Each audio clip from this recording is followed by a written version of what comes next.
Eu comecei a pensar como criminoso. Nesse momento eu virei bandido. Por quê? Porque eu falei, eu tenho que me safar de um crime. Eu tenho que fazer alguma coisa porque eu não vou assumir esse... Existem crimes que o tempo não consegue digerir.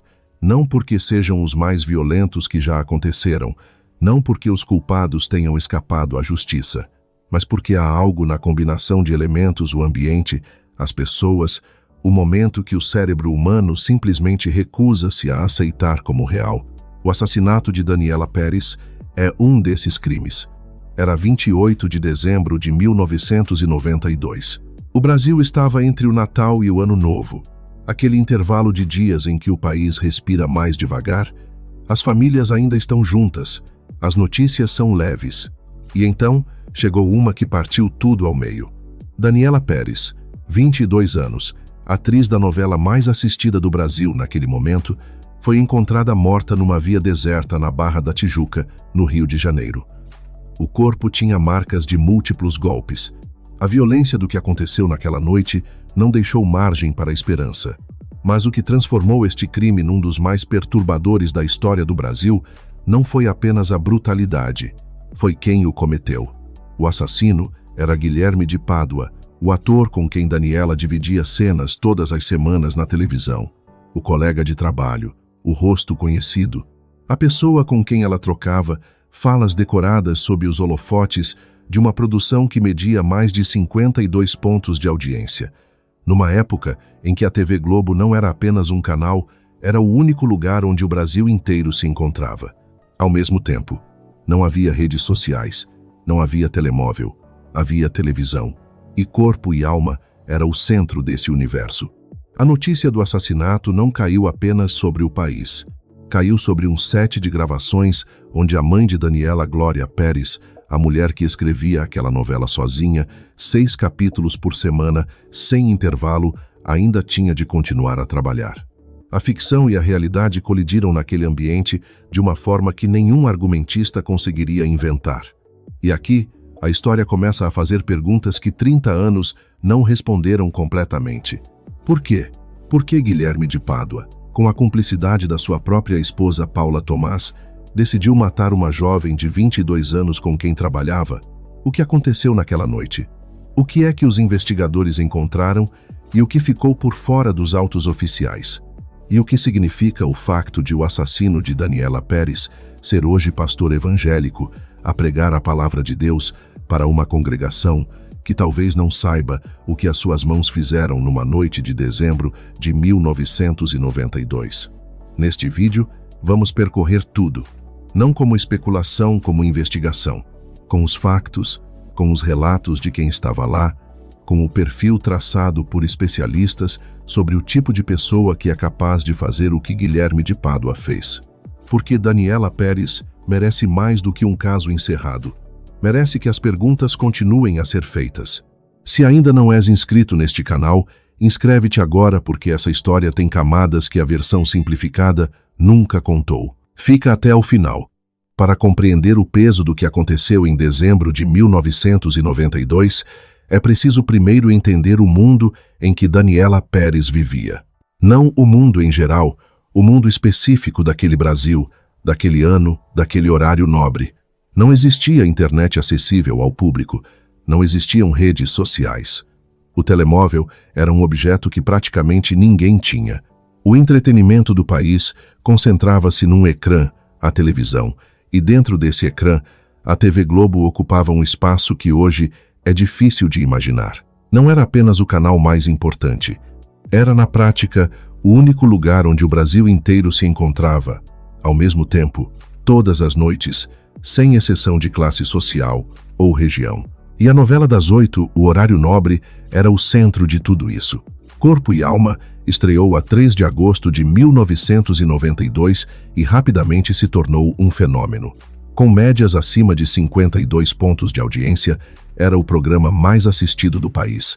Quando uma equipa da TV Globo saía para gravar uma cena exterior, o que se seguia era descrito pelos próprios profissionais como uma operação de guerra à multidão que se aproximava, as pessoas que confundiam atores com personagens, a fronteira entre ficção e realidade que nunca foi muito nítida para quem assistia do outro lado do ecrã. Daniela Pérez estava no coração disso tudo. Não por ser filha de Glória Pérez, a roteirista que escrevia aquela novela sozinha, 6 capítulos por semana, sem colaboração, sem intervalo.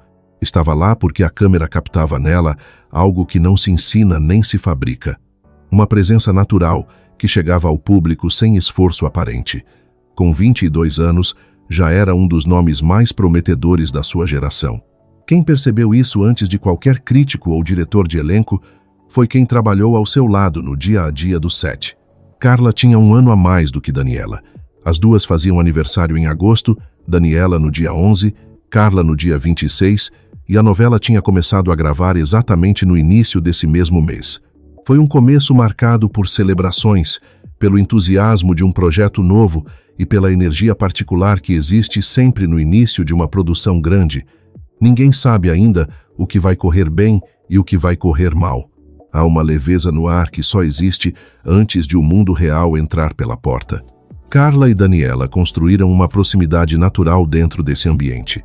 E foi Carla quem partilhou o último dia de gravações com ela sem saber, naquele momento, que seria o último.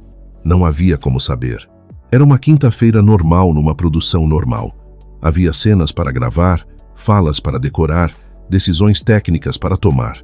O tipo de dia que se repete dezenas de vezes numa novela de longa duração e que normalmente não fica em memória nenhuma. Este ficou para sempre. O dia 28 de dezembro de 1992 começou como os outros dias daquele intervalo entre o Natal e o Ano Novo, e terminou com Daniela Pérez encontrada sem vida numa via deserta na Barra da Tijuca. Os detalhes do crime eram brutais. Múltiplos golpes, uma violência que não deixava margem para qualquer outra interpretação que não fosse intencional, deliberada, pessoal. Não foi um assalto que correu mal. Não foi um acidente. Foi uma decisão tomada por alguém que conhecia Daniela e que escolheu fazer o que fez. A investigação avançou com uma rapidez que surpreendeu quem acompanhava o caso de fora. Em pouco tempo, os nomes surgiram: Guilherme de Pádua Tomás e a sua esposa Paula Tomás. O ator que contracenou com Daniela. O colega de trabalho, o rosto que o Brasil via na televisão ao lado dela todas as semanas, dentro de uma ficção que o país inteiro acompanhava. O choque não foi a notícia do assassinato. O choque foi esse. Mas a pergunta que ficou e que 30 anos não conseguiram fechar é a do motivo. Por quê? Os especialistas que analisaram o perfil de Guilherme de Pádua ao longo dos anos são consistentes na sua avaliação. Estamos perante um psicopata narcisista. Eu comecei a pensar como criminoso.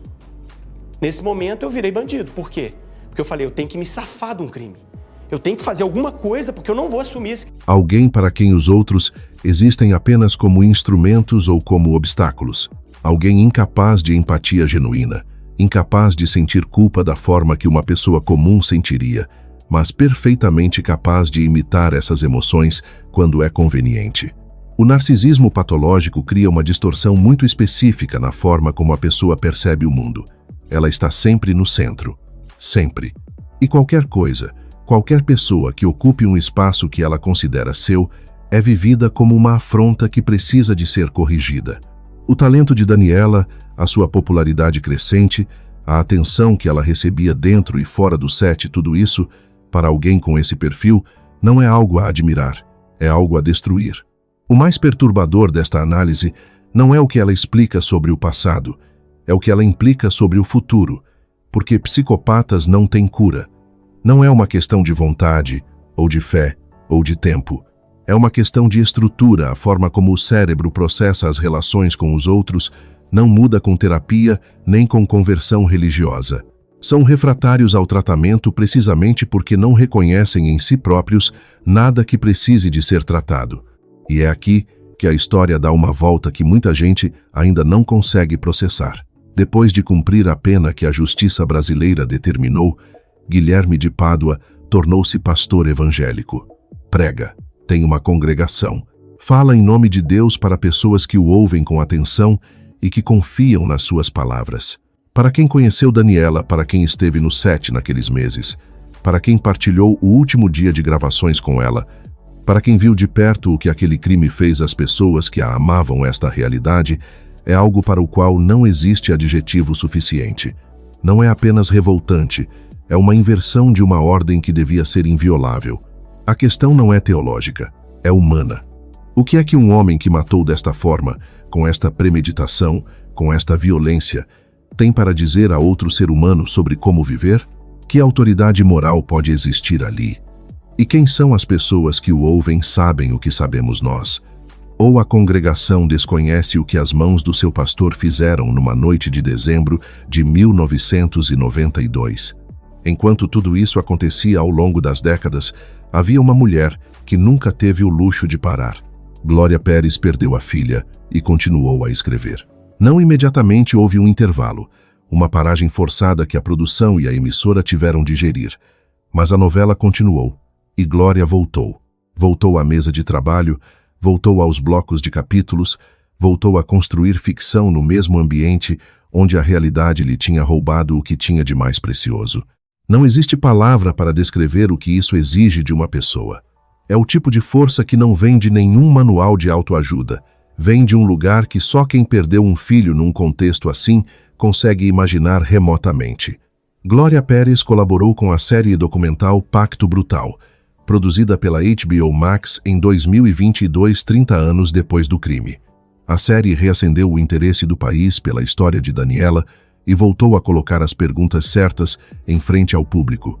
O que aconteceu de facto naquela noite? O que ficou por fora dos autos? E o que significa que um sistema jurídico tenha funcionado, a pena foi cumprida, mas a sensação de justiça completa ainda não exista para ninguém que amou Daniela Pérez. O túmulo dela no cemitério de São João Batista, no Rio de Janeiro, foi vandalizado ao longo dos anos. Daniela foi posteriormente trasladada para um cemitério vertical ao lado da avó. Uma última mudança que ninguém pediu, num percurso que ninguém escolheu. Há uma imagem que ficou gravada na memória de toda a gente que acompanhou este caso de perto. Não é a da investigação, não é a do julgamento, não é sequer a da notícia que parou o Brasil naquele 28 de dezembro. É a de Glória Pérez, a mãe, a roteirista, a mulher que soube da morte da filha e que dias depois voltou à mesa de trabalho para continuar a escrever a novela onde essa filha vivia. Todas as semanas. 6 capítulos. Sozinha. Existe uma forma de coragem que não tem nome próprio. Não é a coragem dos heróis, que tem holofote e aplauso. É a coragem silenciosa de quem não tem alternativa, quem perdeu o que tinha de mais importante e ainda assim acorda no dia seguinte, porque a vida, com toda a sua crueldade, continua a exigir presença. Glória Pérez é essa pessoa. E Daniela merecia ter vivido para ver o que a mãe era capaz de fazer, não apenas como escritora, mas como ser humano. Daniela Pérez tinha 22 anos quando morreu. Uma geração inteira de brasileiros cresceu com a sua história como pano de fundo, não porque a procurassem, mas porque o crime entrou em cada casa com a mesma televisão que antes a mostrava viva, a sorrir, a contracenar. O Brasil não escolheu saber o que sabia. A tragédia simplesmente chegou, sem pedir licença, pelo mesmo ecrã que servia de entretenimento. 30 anos depois, a série Pacto Brutal trouxe tudo de volta. E o que a reação do público mostrou é que o tempo não apagou nada. As perguntas continuam as mesmas. A dor de quem conheceu Daniela continua com o mesmo peso.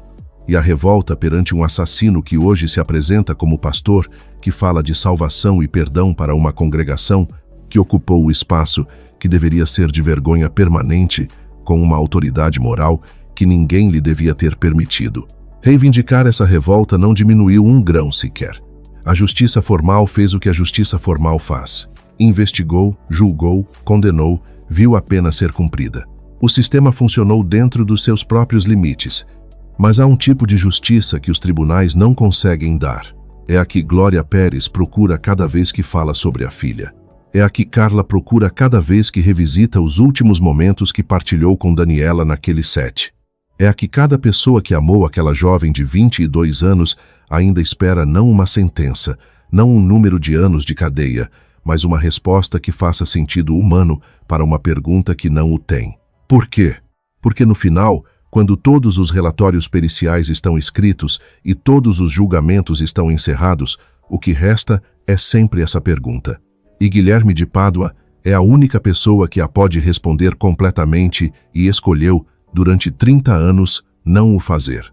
Daniela está num cemitério vertical ao lado da avó. Glória continua de pé e o Brasil não esqueceu. Algumas histórias não se fecham. Ficam abertas como uma ferida que o tempo aprendeu a contornar, mas nunca a curar. E esta é uma delas. Se chegaste até aqui, já sabes que esta história não é apenas sobre um crime. É sobre o que acontece quando a violência entra num lugar onde ninguém a esperava, um set de televisão, um ambiente de trabalho, um espaço onde pessoas comuns construíam algo juntas todas as semanas. É sobre uma mãe que perdeu a filha e continuou a escrever. É sobre uma jovem de 22 anos que nunca teve a oportunidade de perceber o que podia vir a ser. E é sobre um homem que hoje prega o perdão sem nunca ter explicado, com honestidade completa, o que fez numa noite de dezembro de 1992. 30 anos é muito tempo. Tempo suficiente para que uma geração inteira tenha crescido sem saber quem foi Daniela Pérez. Tempo suficiente para que o assassino tenha construído uma nova identidade pública. Tempo suficiente para que o país tenha seguido em frente, porque o país sempre segue em frente, mesmo quando não devia. Mas não é tempo suficiente para apagar o que aconteceu, nem para responder ao que ainda não foi respondido. Se este vídeo te fez pensar, deixa o teu like antes de sair. É o que permite que histórias como esta continuem a ser contadas com o cuidado que merecem e que os nomes de pessoas como Daniela não desapareçam no ruído de tudo o resto. Subscreve o canal e ativa o sino. O próximo vídeo já está a ser preparado. E antes de ires, preciso da tua opinião sobre algo que divide quem conhece este caso há anos.